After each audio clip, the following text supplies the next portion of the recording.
Assalamualaikum warahmatullahi wabarakatuh.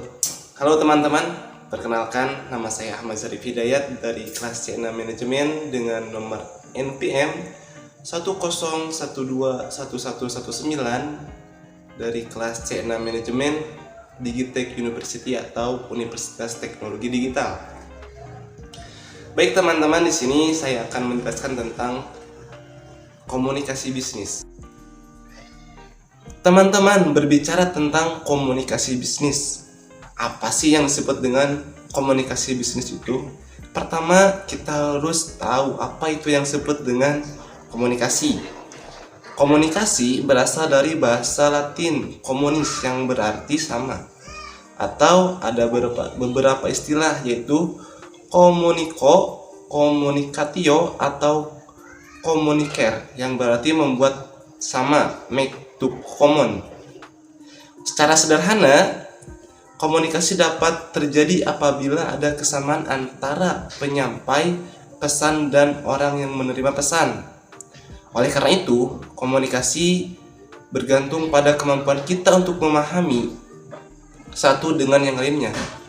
Komunikasi merupakan aktivitas manusia yang sangat penting, bukan hanya dalam kehidupan organisasi, namun dalam kehidupan manusia secara umum. Komunikasi merupakan hal yang sangat esensial dalam kehidupan kita.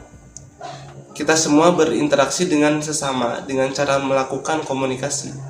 Komunikasi dapat dilakukan dengan cara yang sederhana sampai kompleks, dan teknologi kini telah merubah cara manusia berkomunikasi secara drastis. Kemudian teman-teman, komunikasi ada yang dinamakan dengan komunikasi antar pribadi dan komunikasi lintas budaya. Komunikasi antar pribadi merupakan bentuk komunikasi yang dilakukan oleh dua orang atau lebih dengan menggunakan bahasa yang mudah dipahami kedua belah pihak dengan cenderung lebih fleksibel dan informal. Kemudian, komunikasi lintas budaya, bentuk komunikasi yang dilakukan antar dua orang atau lebih yang masing-masing memiliki budaya yang berbeda karena perbedaan geografis dan tempat tinggal. Pada umumnya, ada dua bentuk dasar komunikasi yang digunakan dalam dunia bisnis, yaitu komunikasi verbal dan non-verbal. Komunikasi verbal yaitu salah satu bentuk komunikasi yang lazim digunakan dalam dunia bisnis untuk menyampaikan pesan kepada pihak lain dengan secara tertulis maupun lisan. Contoh, membuat dan mengirim surat pengantar ke suatu perusahaan.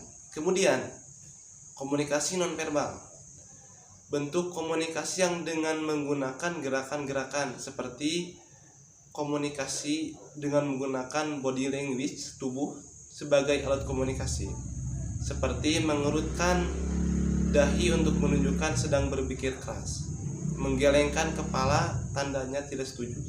Komunikasi nonverbal sangat penting terutama dalam kaitannya dengan penyampaian perasaan dan emosi seseorang. Tujuan komunikasi nonverbal menurut Thiel dan Boff dalam Excellence in Business Communication yaitu yang pertama ada memberikan informasi, yang kedua mengatur alur suatu percakapan, yang ketiga mengekspresikan emosi, yang keempat memberi sifat dan melengkapi, yang kelima mengendalikan atau mempengaruhi orang lain, dan yang terakhir mempermudah tugas-tugas khusus. Kemudian bagaimana memperbaiki komunikasi?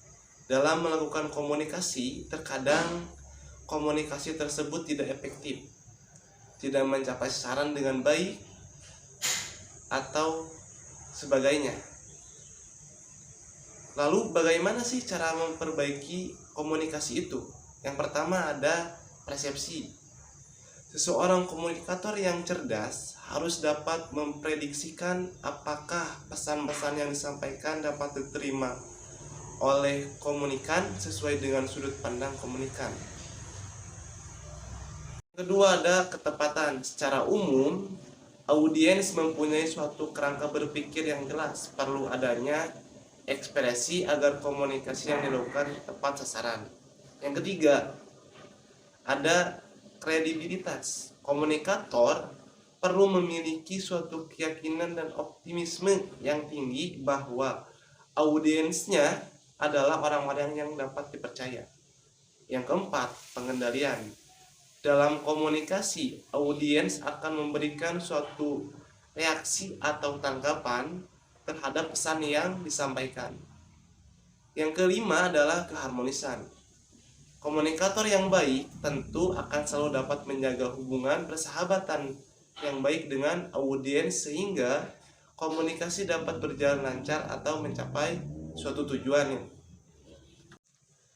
Kemudian teman-teman, komunikasi ada dua macam. Ada yang dinamakan komunikasi internal dan komunikasi eksternal. Yang pertama, komunikasi internal atau internal public relation. Secara sederhana adalah komunikasi yang terjadi dan dilakukan oleh para pihak internal atau anggota dalam organisasi, baik dilakukan secara formal maupun non-formal.